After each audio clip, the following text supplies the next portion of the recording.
Salut à tous et à toutes et bienvenue pour une nouvelle review. Aujourd'hui, on va parler du show retour de Progress Wrestling.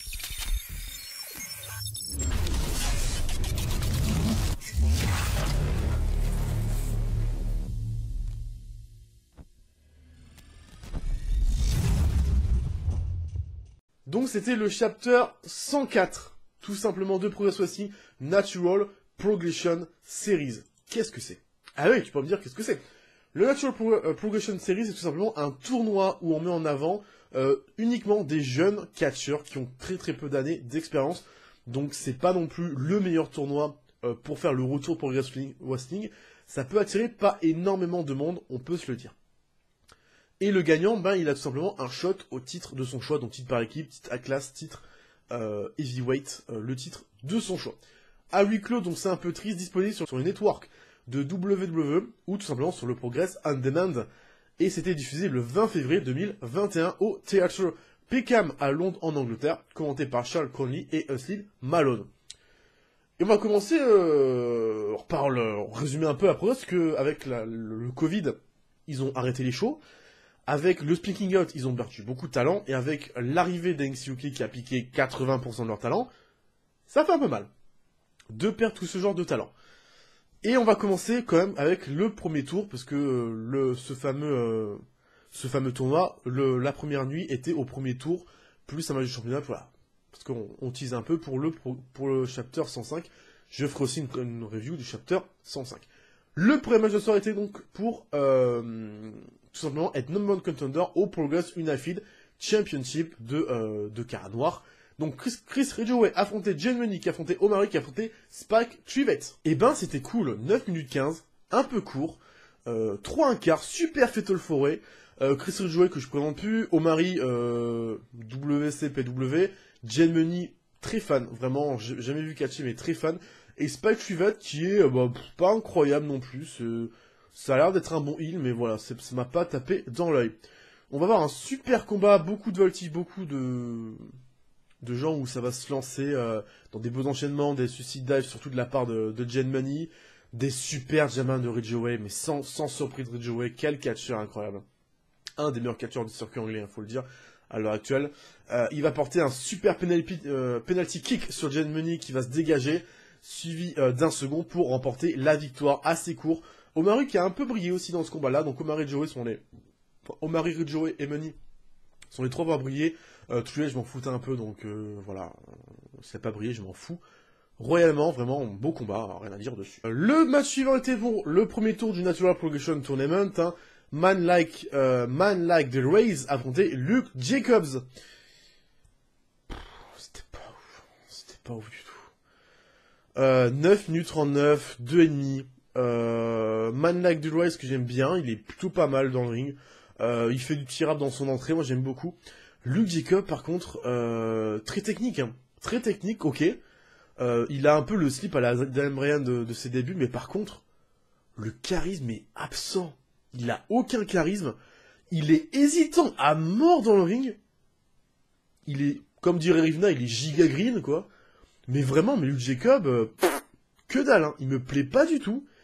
J'ai pu lire que vraiment beaucoup de gars le voyaient en gros potentiel. Ah non les gars, non.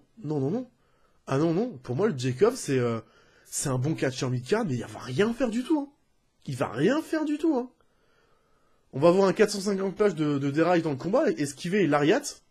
En plus il fait des lariats en finish, quoi, voilà. Et Darius qui va finalement plus tard le frapper, revenir vers lui, et se manger une autre lariat pour la victoire de Luke Jacob. Déjà le mec il a zéro charisme, et en plus tu finis un match avec une lariat. Ah non. Hein. Ah non. Moi j'aime pas du tout le gars.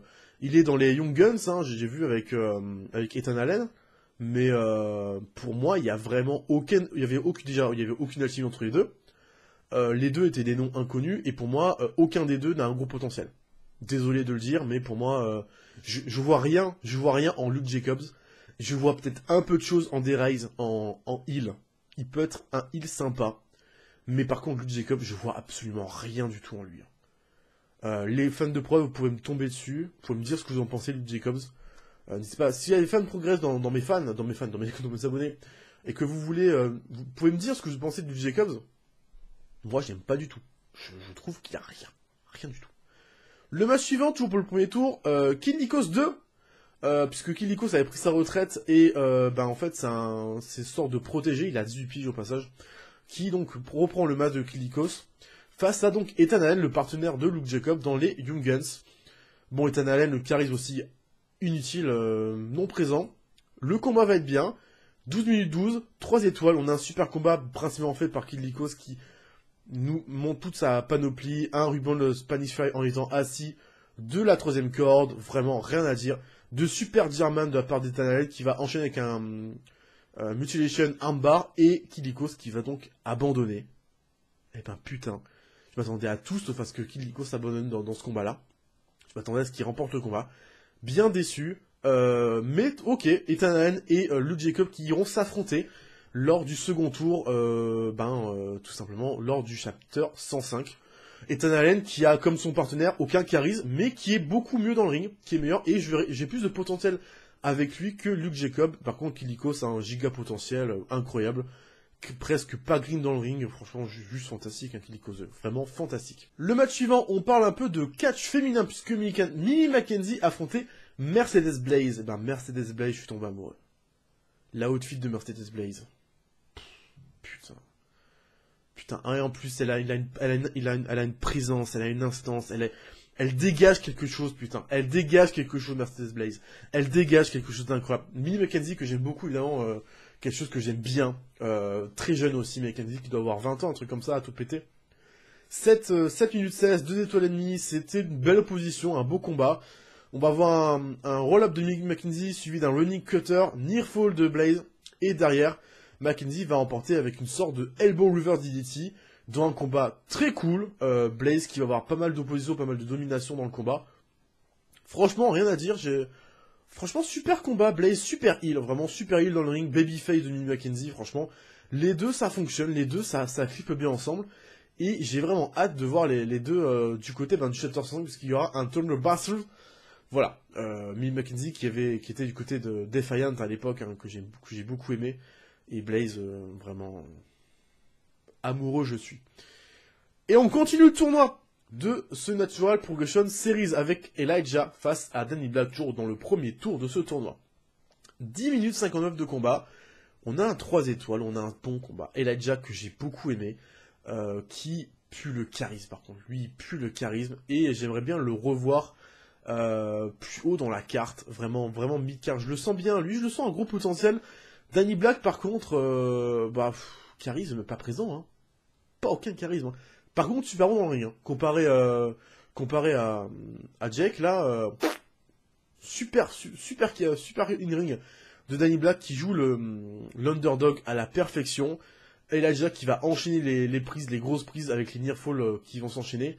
Et Elijah va se faire surprendre par la Fisherman Suplex de Danny Black pour la victoire du face qui va se faire malheureusement péter la gueule en post-match par Elijah, qui va le défoncer, hein, tout simplement. Voilà, juste le post-match, défonçage, clairement, clair et net. Elijah qui m'a tapé dans l'œil, donc voilà, à surveiller. Danny Black aussi, vraiment.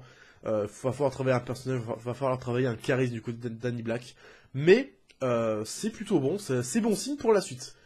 Le dernier match de ce premier tour du tournoi était donc Warren Banks qui affrontait Big Guns Joe, donc Big Guns Joe qui a une outfit un peu de lutte de catcheur. Lutte gréco-romaine, Warren Banks, très bon, franchement, très belle présence, beau charisme hein, de Warren Banks, rien à dire, outfit, titan tronc de feu, charisme, super gueule, et du côté de Big Gun Joe, un peu de charisme, mais peut-être un peu frêle niveau physique, vraiment un peu maigre, et pas trop de muscles, peut-être ça va pas trop avec son outfit, malheureusement. Un combat de 7 minutes 24, 2 ennemis, ça fait le café, pas grand chose à dire dessus, on a en plus une victoire de Ryan Banks sans surprise, après une domination 50-50, il va faire un petit 8 trigger suivi d'un énorme spear incroyable de Warren, franchement les spears de Warren ils sont beaux, ils sont vraiment beaux, ils sont bien exécutés en plus, vraiment rien à dire. Aucun déchet dans le combat, c'est un combat ok tiers, franchement moi j'ai beaucoup apprécié ce combat là, et Warren a surveillé, vraiment à surveiller dans la suite de sa carrière en Angleterre. Le petit match de retour pour Kid Lycos, finalement il est sorti de sa retraite pour un combat. Face à Chuck Mambo, on a 13 minutes 30 de combat pour un 3-1/4.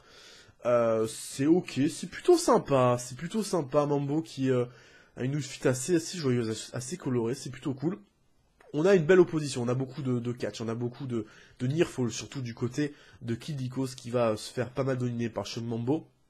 Et pendant le combat, Kid Lycos qui va intervenir, jeter une pancarte dans le ring, distraire l'arbitre, et Kid Lycos qui va porter un coup de pancarte directement dans la tête de Mambo, suivi de son Koji Clutch, Arm Mutilation, et il va abandonner, donc Kid Lycos va emporter ses victoires. Ils vont s'ébrester du ring entre protégé et mentor. Donc la suite certainement pour le chapter 105, certainement une suite entre les deux catchers. Et donc le main event était pour le Progress Unified World Championship. Cara Noir défendait une ceinture face à Dan Moloney qui a pris du muscle. Mais tellement. Quel combat, franchement. Rien à dire, franchement ce combat était giga bien. 4 étoiles pour un 18 minutes 27. On a une super opposition de style. Cara Noir, très divertissement, assez technique face à Dan Moloney, brutalité. Il rentre dans l'art dès le début du combat. Dan Moloney qui a un super gros nom, surtout du circuit anglais. Et je suis tellement content de le voir dans le main event. Franchement, incroyable. Un Dan Moloney incroyable. On va avoir une giga lariat de Dan Moloney avec un near fall, franchement, de Cara Noir, juste par réflexe. Même pas un gros dégagement, juste il va lever l'épaule. Fantastique. Le selling aussi, on a eu un selling de Moloney pendant tout le combat. Sur les prises de Cara Noir, fantastique. Et Cara Noir qui va surprendre dans le combat, parce que Dan Moloney va dominer assez longtemps dans ce combat-là, avec un package pile driver porté à une de ses vitesses qui va le surprendre à la volée, et porter le package pile driver à une de ses vitesses pour la victoire. Non, pas pour la victoire, parce que derrière il va l'enchaîner avec son super hold. Moloney ne répond plus, l'arbitre arrête le combat. Par KO, victoire de Cara Noir qui conserve sa ceinture dans un super main event. Franchement, très hype, hein. Très hype autour de Dan Moloney. Il m'a impressionné. J'ai pas vu beaucoup de combats de Dan Moloney, je suis pas un grand fan du circuit anglais. Je regarde pas beaucoup de catch anglais. Cara Noir, on m'a beaucoup conseillé ses combats, j'en ai vu quelques-uns, j'ai beaucoup aimé. Mais je suis pas vraiment un giga fan du circuit anglais. J'aime bien regarder Progress de temps en temps. Quand on me dit viens on regarde le show ensemble, je regarde. Après je n'ai pas l'histoire des storylines, je sais pas s'il a eu un match dans Mock Contender avant pendant ce shot. Je sais que Progress a arrêté presque 1 an, donc on s'en fout. Mais franchement Dan Moloney, putain, franchement super hype autour de lui. Vraiment j'aime beaucoup Dan Moloney. J'espère qu'il y aura d'autres shots, pourquoi pas le titre Atlas, pourquoi pas ouais franchement le laisser autour du main event. Et Cara Noir, rien à dire, Cara Noir, catcheur incroyable quoi. Franchement, catcheur incroyable. Voilà. Moi j'ai pas grand chose à dire. J'ai passé un bon moment dans ce Progress, dommage qu'on est à huis clos, même si la prod est super bien, et on sent la prod VE, bien sûr, puisque Progress pour moi a été racheté par VE, hein. Clairement ils ont été rachetés par WWE. Mais voilà, on va s'arrêter là sur cette review du chapter 104 de Progress Wrestling. Merci à tous de m'avoir écouté jusque-là. N'hésitez pas à dire votre avis en commentaire de ce show si vous l'avez vu ou pas. Network pour le regarder. Et s'il y a un lien non légal que je peux vous balancer, je vous balancerai dans la description. Je vous fais plein de bisous, les liens, l'abonnement, tout ça. À très vite. Catch amour et surtout, peace out.